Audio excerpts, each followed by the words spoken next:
This is City Focus, the podcast from the League of Oregon Cities, where we explore the issues that matter to cities across Oregon.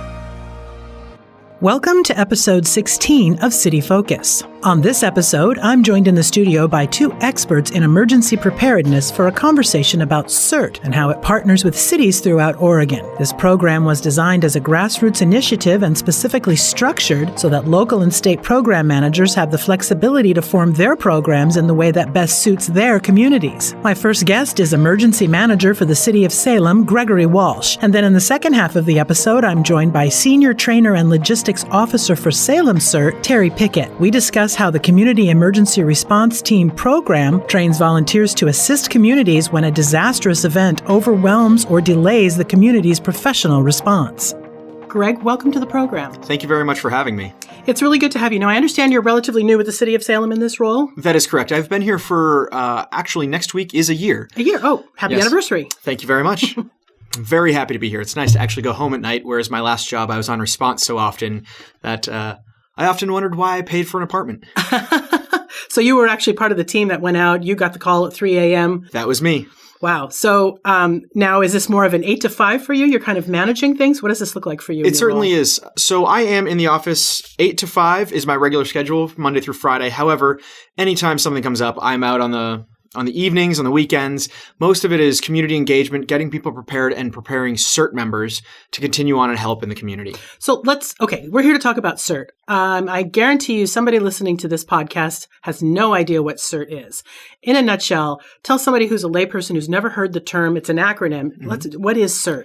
So CERT is the Community Emergency Response Team, and it was designed after some real big tragedies where first responders went out after earthquakes and without any training tried to help. That led to a number of people actually losing their lives while trying to help. So this became a best practice of let's actually educate, train, and prepare our volunteers that may come out and want to help to be able to actually provide help in a safe and secure way. Wow. So people actually, I think the inclination for people in a disaster is to want to help. I think you have two groups of people, one that's going to kind of freeze, not know what to do. And then you've got kind of the sheepdogs that want to go out there and help with people. So CERT is really designed for a sheepdog, so to speak, who wants to be the person who is out there assisting their neighbors. Is this a neighborhood thing or is it a city thing?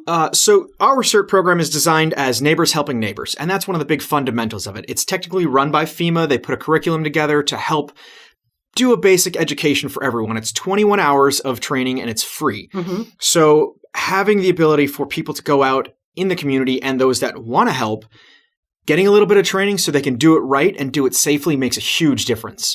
I would imagine that this would be a program that a lot of cities would be, I don't want to say thrilled, but would be really encouraging their citizenry to get involved in. Are you finding that in your role here with Salem, that Salem has been very open and willing and wanting to encourage CERT groups to form across the city? Absolutely. So our CERT program was originally founded in about 2003. Okay. And since then, we've had more than 2,000 people trained to be CERT members. Now, out of 170,000 people, that's not a lot, right, but that's still enough that it does make a dent. So we continue to train, and honestly, since last year's Salem Water Advisory, we've seen a massive increase of people interested in wanting to participate. So since last year alone, we've put almost 250 people through, and we have a lot of classes upcoming that are actually already filled. So the water advisory, I think pretty much statewide, we have a statewide audience for this podcast. I think everyone pretty much was aware of what happened in Salem last summer. Certainly.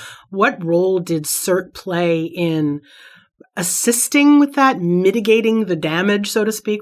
What role did CERT play? So our CERT team, actually, we activated a number of members, and they were able to go out and help staff the water distribution sites. Mm-hmm. So even when the National Guard got there, they can't technically provide water to our population. So we had a CERT volunteer stationed with them so they could be the local responder that's authorized by the local officials to provide that water to the population. Now, we've also seen CERT be used in a number of other cases, such as the eclipse back in 2017. Yeah. That was huge for the City of Salem. We activated several hundred CERT members, and we spread them out across the parks and all of the different districts where we had our response personnel out, and we provided that extra boots on the ground, extra presence of people wearing vests there to help guide and help protect and provide first aid if necessary. Yeah, that was sort of for a lot of people, a once-in-a-lifetime kind of event. And I know for cities to try to deal with sort of an infrastructure that almost has to be built up overnight to deal with an influx of people coming from, in this case, all over the world. Mm-hmm. So I can see where, especially having someone who is sort of officially designated, that adds to the gravitas that there's someone there who's in charge, and I'm throwing up air quotes here. So that I could see CERT volunteers probably being eager to help out in that regard. Absolutely. And they set up stations throughout the Wallace Marine Park, the Riverfront Park, and we had basically a roving group of CERT members as well. So as the bike police and the EMTs walking around, they were able to check in and see if there were any issues that our CERT members found, and they were able to direct some assistance when people needed some. And CERT's not law enforcement. CERT is not law enforcement. Okay. One of the things that we need to understand is that CERT, although there's a recommended curriculum, cities can add or subtract pieces to it. Oh, that's interesting. So it's designed to provide a baseline training, but also it's certified by your city or county officials as to what they see as an appropriate use or skill set. We really talk a lot about staying within your scope of what you're trained to do. We don't want people who are not trained to do law enforcement actions to do law enforcement actions. We know some of the CERT teams around are actually volunteer police officers as well, so they can go provide assistance directing traffic or some control management of parking during large events. Others do search and rescue, so they provide additional training. In Marion County, they provide additional training in Stop the Bleed, which is how do we make sure we do emergency stop the bleed if you are a bystander during an emergency. Okay, can you expound a little bit more on that? Certainly. So one of the identified programs that actually it's under the same citizen corps of FEMA is the Medical Reserve Corps. Okay. One of their programs is called Stop the Bleed. And what it does is it teaches people who are just standing by on site or immediately responding to an incident, just volunteer emerging responders, immediately after a car accident, after somebody falls over, whatever it may be. And they teach very, very basic how to stop bleeding if it is somebody's going to bleed out. Yeah. In some injuries, people can bleed out in 90 seconds or less. Wow. So having the first person on scene be able to put pressure on, put a tourniquet on, and having a little bit of knowledge can preserve that person's life until EMTs and fire paramedics actually arrive on site. So that's an additional training that the county does, and we're actually trying to bring that here into Salem as well to improve the capability of our emerging and on-site volunteer responders. Interesting, because you talk about from a city's perspective, budgets are tightening. I mean, a lot of times law enforcement, EMT, fire and emergency, for whatever reason, I don't know the rationale behind that, sometimes seems to be first on the chopping block. I mean, this would seem like something that would be beneficial to augment those services if you've got sort of a trained citizenry who, the old I'm medically trained and I can help kind of thing, but take it up to 11, so to speak. Yes. So that's what we're looking at in Salem? Yes. So it's all volunteer based. That's the big thing about CERT, Medical Reserve Corps. And if you are a previous doctor, you are a previous medical professional, you can join the Medical Reserve Corps as a list to provide additional help in a volunteer emergency type event. CERT, having that additional training, can just provide that extra step of help, extra little bit of assistance. And honestly, it's saved lives. Yeah. It's much like how the city does our CPR training for all of the high schoolers. That we know that saved lives. Just some basic first aid and basic CPR actions has saved lives throughout our city on numerous occasions. I know a lot of companies, businesses, the building that we're in right now has a safety committee. Is that something too, if a private enterprise or wanted to sort of partner up with their cities, whether it's Salem or it could be Ontario, Portland, Medford, could partner up? Is that an outreach that the cities you think are doing with the CERT volunteer? Is that part of it? As far as the outreach, that really comes through whoever your CERT coordination manager is, your program manager. Now, I'm the program manager for the City of Salem. I work closely with the program manager for Marion County and Polk County and a number of the other CERT groups around the state. Now, you can reach out either through state to find somebody who's trained, qualified through the State Office of Emergency Management, who's actually trained to be a CERT instructor or part of this Medical Reserve Corps Stop the Bleed instructors. Okay. There's a number of people out there that are willing and able and that are volunteers. A lot of them are retired, so they're happy to go train more people to be prepared. Okay, so that basically answers my question then about as far as how people become trained and involved. Outreach to the community, just letting people know that CERT, because it's in your neighborhoods in a lot of respects. Your neighborhood association probably would be a good place to start. You've got a lot of volunteers that kind of come up through the neighborhood associations. So talk to me a little bit about what a neighborhood association would do with a CERT group. You hear of caches. So what is a cache? What does that mean to a neighborhood? And how would that benefit cities, city governments to know and to have those things in place? Of course. So the City of Salem and a number of other groups, CERT groups around the community and around the state, have caches. It's really just a shipping container that you see driving down the road all the time. What we do is we put them in strategic locations where they can provide an area of help. And what we put in there is generally first aid supplies, whether it's backboards, splints, extra hard hats, some flashlights. And we set it up with a little radio table. And if people are radio or ham operator qualified, they have a place that they can go and they can report to the Emergency Operations Center in our city. So we have the ability, and we have a nice network that we test once a month on how to reach these different areas of the city to receive reports and also to provide guidance to them in their potentially cut off areas. Right. Well, the first thing that comes to my head, and I think to a lot of people, is Cascadia subduction earthquake. I mean, everyone keeps talking about it's not if, it's when. And, where we are, especially sort of west of the I-5 corridor, is right in the zone. So I don't know how that would affect. Isn't Redmond where everyone would sort of stage out to in that respect? But I would think from, at least from the western side of the state, having those augmented services with the CERT volunteers would be beneficial in a catastrophic event like that. Of course. And with many of our CERT programs, a lot of what it is based on is when we call them out for things, or we send out an email that says, hey, this event is looking for volunteers to talk about emergency preparedness or moulage training or be victims and exercises for our local responders to go test and try. There's a number of great things that we send out for, but we also know that in large disasters, there are some things that CERT members will self-activate for because they are a trained emergent volunteer. Yeah. It's somebody that we know that they can put the vest on, they can put on their hard hats, and they have some training to safely go help others. So we really rely on that network that's built around our community that after Cascadia, we can truly send and be comfortable sending these people just out into their community to help their neighbors. So you have been involved, obviously, in CERT. You're very knowledgeable about this as well. What would your advice be to a city who's maybe listening to this podcast, listening to us talk about this and thinking, I really want to get this started in my city, but I'm small? What's the best way for them to get some information and to find out how to do that? So one of the first things, and our city, we're fortunate that we have an emergency manager. There are several other cities that do, but counties are required to have an emergency manager, an emergency management program. Now, reaching out to your county emergency manager is one of the best places to start because they are the emergency manager for the county. They have the overall jurisdiction for it to help. And if they can, a lot of them already have CERT programs, and it's just a matter of, you have somebody who's interested in leading it or interested in joining it and running your area. That's a huge part. I know several areas in the county that don't have a localized leader, but somebody at the county emergency management actually leads that program in these smaller towns.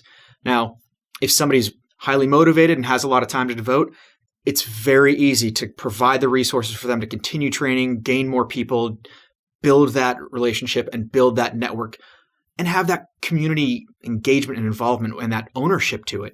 So we always encourage, if there's a local leader, you can reach out to your county, you can reach out to the State Office of Emergency Management.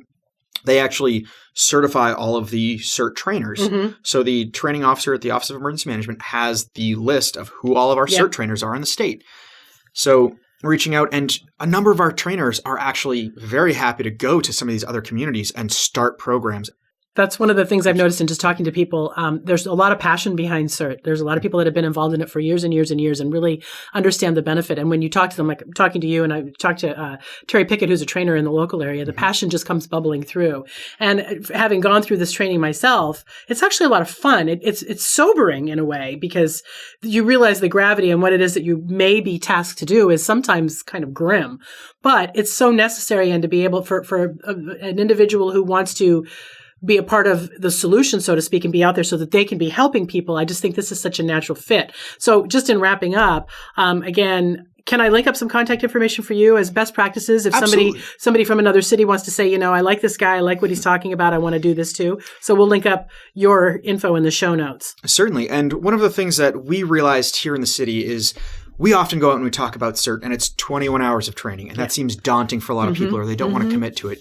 So one of the things we've been building in our community is really a small 1-hour preparedness class. Oh. And we present this. I present it often. It's written to be that anybody who has some emergency management experience can do it, can really teach it and talk through the points that are on the slides. And I've shared this with the entire Oregon Emergency Management Association. We made this presentation. Let's send it out to everybody, give everybody the opportunity to go use it in the community. I know yesterday I taught it 3 times in different groups. Did you? The Juvenile Detention Facility, the Lions Club, the Capital City Club. I teach this all the time, and it helps it's a CERT light, shall we say. Yeah. And I have to say, out of the people that I've trained, at least 50% are then asking, what's the next step? How do I get more involved? How do I get into So you just CERT? whet their appetite just a little bit, and they want it. The more you know. Just enough to get people to understand what we get into and really understand that there's more to being prepared than just doing it for yourself. Yeah, and it's a mindset. It is. Yeah, It is. It is a mindset. And so, okay, well, I would like to link that Please, up in show notes for people to take a look at as well. I can send you the PowerPoint and you can put it right on. Excellent. I will do that. Lots of good information on here. Once again, I'm talking to Greg Walsh, who is the Emergency Preparedness Manager for the City of Salem. Greg, thank you. I know you're busy, so I appreciate you taking a couple of moments to come in and share your knowledge and expertise with everyone listening to the podcast. Of course. Thank you so much for having me. Thank you.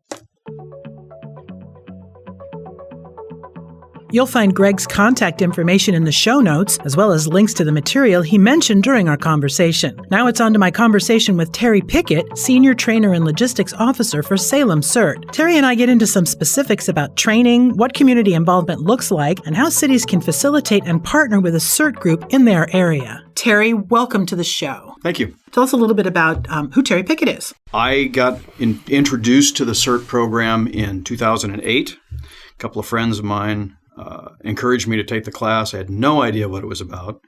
To me at that time, CERT was a breath mint. No idea. 2 mints in one. Yes. So I took the class. Was taught by our former emergency manager, Roger Stevenson, and I was very, very impressed with the content. I kept coming back. I kept taking the class over and over and over again. Wow. They learned to recognize me on site. Eventually, they knew me by name. I got involved in the program as a logistics officer, and eventually I went to Roger and said, I believe in this so much, I want to teach it. Wow. Okay. And he mentored me into a program where I eventually became FEMA certified to teach the CERT program. So that's my background. What is CERT? Yeah. It is not a weird breath mint. It stands for Community Emergency Response Team. And we are the first line volunteer responders, emergency responders in a major disaster. We're not there to get in the way of the fire department. We're not, or the medical professionals. We're not volunteer firefighters. That was a bit of confusion at one point. That's not what we do. While we do teach some light fire suppression, that's more just about personal safety than anything else. But in a major disaster, and depending upon where you live in the country, that might be a hurricane, a tornado, major flood. It could be very severe weather like they've had in the Midwest just very recently, where the cold, very cold, very dangerous. But for us here in the Willamette Valley, it's the Cascadia subduction zone earthquake. Yeah. That's the main disaster that we train for. Not if, but when that happens, we will be called upon to be the responders in a neighborhood. So you touched a little bit about, your CERT volunteers are not firefighters, they're not police officers. They're there sort of to augment the services that the city is providing. Can you talk a little bit about how does the fire department, how does the police department, from a city's perspective, view CERT? So in Salem, the CERT program is administered by the Salem Fire Department. Specifically, the top of the heap, of course, is our fire chief, and Chief Niblock, and Below him is our current emergency manager, which is Greg Walsh. And then he administers the program here. But the next level up from that is a organization called Citizen Corps. That is administered here by Marion County. Okay. There's a good guy over in Marion County Services that handles that. His name's Eric Anderson. Above that is, of course, FEMA, because this is a FEMA program. And then above them would be the Department of Homeland Security, which to some folks, that's going to sound kind of scary. Oh, this is a DHS group. Yeah. Well, we're not that. Technically, that's who owns FEMA and CERT and everything else. So here, the fire department is who we, quote, work for, even though we're all volunteers. If we were responding to a disaster, what I teach in the class is the first fireman that shows up, we are going to do whatever he tells us to do, he or she. You're the boss. You show up. My first question, are you here to relieve me? And I almost guarantee the answer is going to be no. But they can give us some direction. They can give us some information. So we work for the fire department in that sense. So they administer the whole program. Okay. So, like I said, there's a lot of interest. Cascadia subduction, the earthquake has sort of come into the public consciousness a lot more over past maybe the last 10 years. It just seems you hear more about it than you did before.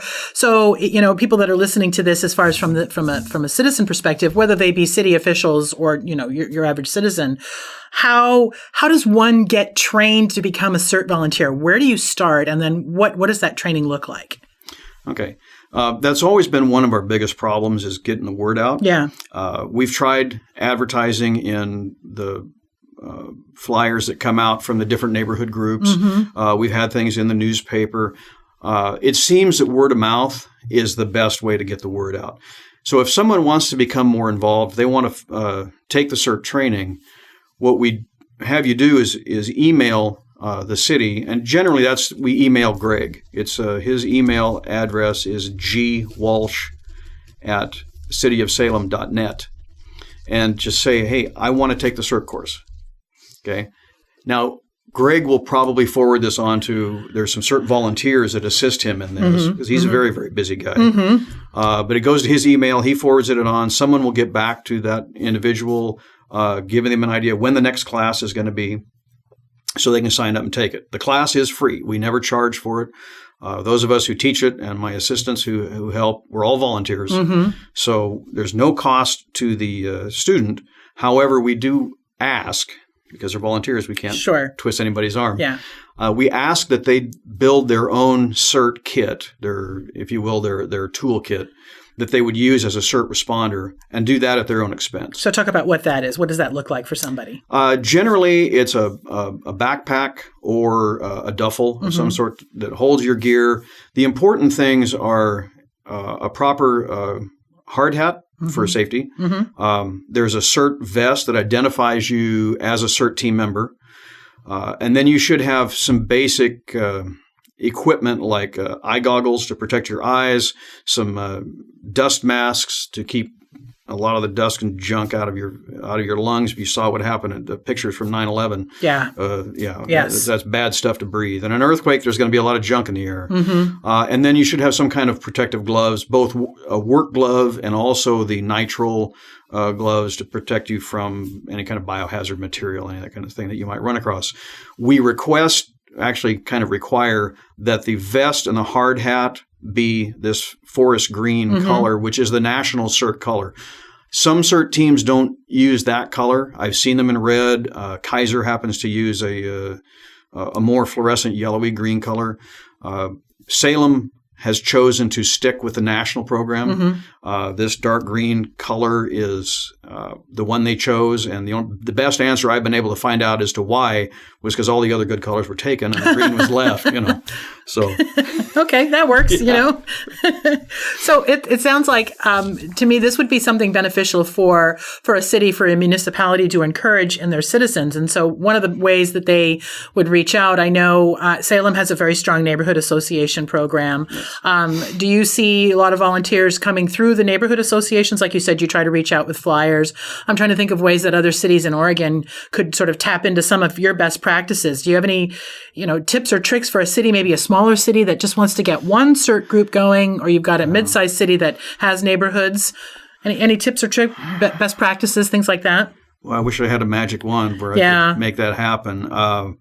As I said, I think in Salem, we've gotten word of mouth has really been the best one. Yeah. There is now a CERT Facebook page. Okay. And I always forget whether it's CERT Salem or Salem CERT. That has helped some. There is also now a link on the City of Salem website. When you get into the fire department side, you get into the emergency management, there is a link that will take you to CERT. I believe that's helping as well. I know that Portland has a large CERT program. Kaiser obviously has one.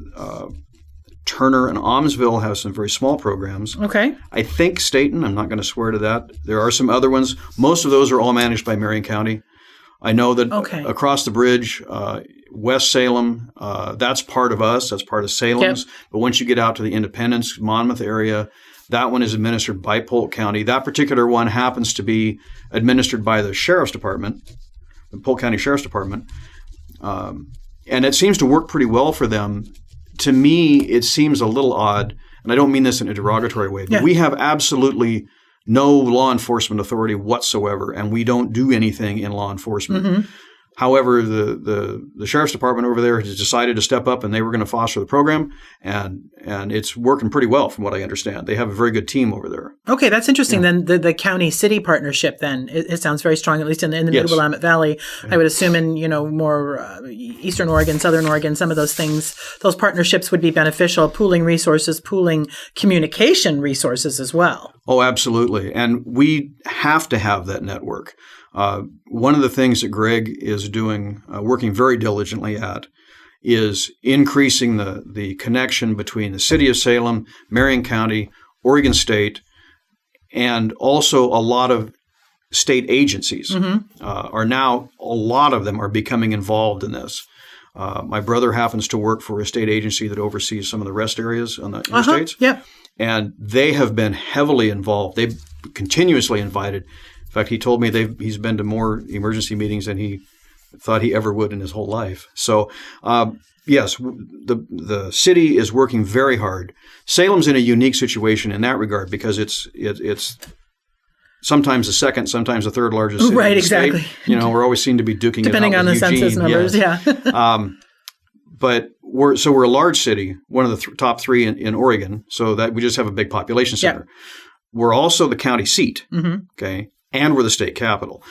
Each layer adds more responsibility, if you will, and I'm pretty happy I don't have Greg's job. So he's doing a wonderful job, and we're trying to establish these lines of communication for preparedness, but also literal lines of communication where we're dealing with the Oregon Office of Emergency Management, the ham radio operators, the ARES group, and which is Amateur Radio Emergency Services, so that when things go wrong, we will still have a way to communicate. It's going to take a little while, but there are plans in place, and once people start getting themselves picked up and dusted off, I think you're going to eventually see some good things happening. Well, for cities that are hearing you talk about this and really, really want to tap into that resource of volunteers, that is, I think any city has got people that want to step up and want to do something. They just don't know how to start. For a city perspective, are there national resources that you could we could link up in show notes to send a small city to do that? Or would it be better to talk to you guys here in Salem in the Mid-Willamette Valley because you've already done it and kind of done, you can give those tips and best practices? What do you think? Well, I think there's a combination of both that can work. I certainly believe that anybody in our program in Salem would be more than happy to speak to anyone from the outside. Let's say Hubbard wanted to start their own program. Yeah. If they wanted to come and talk to us, we would be very happy to do that for them and give them some tips. Frequently, we refer people to our West Salem group because they're probably the most organized. that we have in the city. They're Okay. like our poster children. Are they? Okay. Hey, you know what? Let's give them a little publicity Sure. then. West Salem is the biggest neighborhood. Yeah. And they have carved themselves up into 5 zones. They did that on their own. They've got zone captains. So they have a fairly active program. However, on the big side of things, you can go to the FEMA website. And as CERT is part of FEMA, there's lots of information on that. And it's fairly easy to get there. You could probably Google search FEMA space CERT, and it'll bring you up exactly where you need to be. Okay, I'll go ahead and do that, and I'll link that up so that we have that available for people. Terry, it sounds like there's a lot of good information. This to me, and I think to a lot of other people that are hearing this, this would be one of those, why wouldn't a city do this? That I don't know why a city wouldn't do this, because there's something that can go wrong virtually anywhere. Yeah. One of the things that I say in my class, I ask the students is, what's one of the greatest things about living in the Willamette Valley? And the answer is nothing bad ever happens here, right? 1962 was the last time we had a hurricane come through here. They're very rare. 1980 was Mount St. Helens, right? And that was, if you were here in Salem at the time, it was nothing more than a nuisance. Right. That's all you can really say.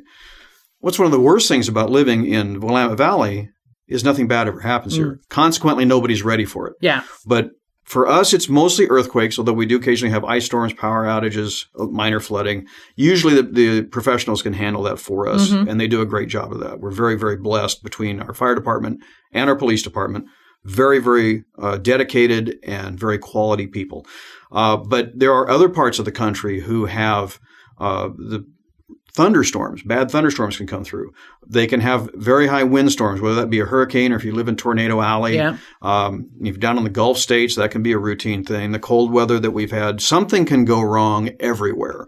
And when it does, you need to be prepared. And one of the examples that I use, and I won't name the city, but there was a city that had a hurricane coming their way. Well, they can predict hurricanes. Yes. We can't predict earthquakes, but we can predict a hurricane 3 or 4 days in advance anyway. And the hurricane hit, people were cut off, they couldn't get in or out of their area, and they didn't have anything to prepare themselves. They didn't have food and water and all of those things that you need. And what were they saying? When is somebody going to come rescue us? Yeah. And my answer to that, I don't want to be callous, but my answer to that is, when are you going to take responsibility and ownership of your own destiny? It's up to you, really, to do that. And I've realized in the last couple of years, I suppose, that I have my entire life, from the time I was old enough to drive a car, if I needed something, and that's not to be confused with something I want, right. If there was something I need, I have always been able to get in my car and drive to a store and get it. Okay? I don't know what it's like to be without. I've never experienced that. Yeah. I live here in the United States. I was raised by a very loving family, and they taught me a work ethic. So I've had a job. I've got the money to get what I need. Very comfortable. Or this earthquake happens, or if you're in a hurricane area or tornado or something like that, that changes overnight. In a blink of an eye. In a blink of an eye, it's gone. You can't go and get what you need. And if you don't have a little extra on hand, and we tell people not the 3-day kit that FEMA says, you need probably 3 to 4 weeks anyway. And longer is even better if that's something that you can, if you have the room to store it and you have the money to buy some of those things. And that's part of what we teach in the class. It's not just how to respond as a CERT team member to rescue people, but it's also how to be prepared. That's very important. I think one of the, just in closing and wrapping up, I think people that would gravitate towards this and be interested in this, you want to be part of the solution. You want to be able to take care of your family so that you can go out and then be able to help other people. Yes. And I think that is the kind of the core on this. So in wrapping that up, I think you've given a lot of good information on this, encouraging cities to have active CERT, to partner with CERT groups. Once again, I'm talking to Terry Pickett, Senior Trainer and Logistics Officer for Salem CERT. Terry, thank you for all this information. I'm going to link up everything that we talked about because I've got notes here like crazy that I was taking with you. I want to thank you for taking the time to come in. I know you're busy today, but this is important stuff. So again, thanks very much. Oh, thanks for having me.